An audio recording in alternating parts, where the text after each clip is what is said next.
Three Corners is just your average small town, standing on the banks of a flood-prone river with a large pub anchoring the village at a once famous three-way intersection. Now it's simply convenient, as people chase the country dream, the country lifestyle, just not the unceasing agricultural workload. Population 2,000-ish. But like all small towns, scratch the surface and you'll be surprised at what you find underneath. In that sense, Three Corners is really no different to any other small town I know, except perhaps for some of the characters you might meet.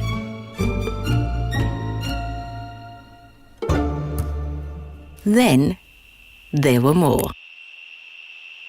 First there was one. Then a second sauntered too. A third joined in, and then there were more. Slowly, a procession of sorts started.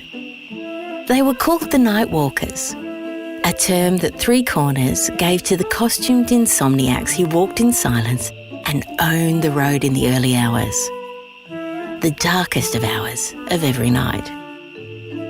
Their costumes kept their own identities secret, and the secrets they discovered on those walks, well, they were usually kept secret too.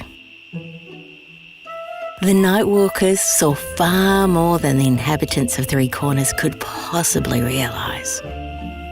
They saw love and hatred, secret acts of kindness and assignation.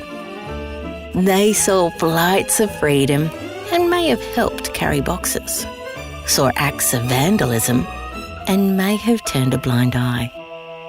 They saw parents past midnight constructing Christmas or birthday presents, students studying, parties emptying, and people still dancing. They walked the orchard of the old bat without fear of recrimination. She stowed a gun while they passed, convinced their eerie parade kept the burglars at bay.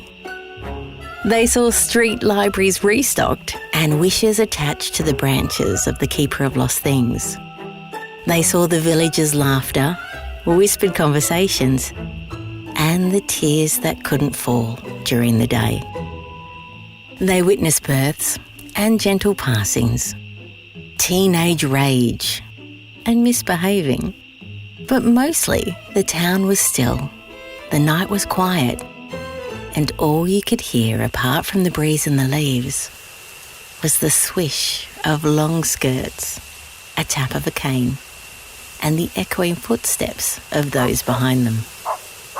Any roving dog that had escaped was gently returned to their yard at the end.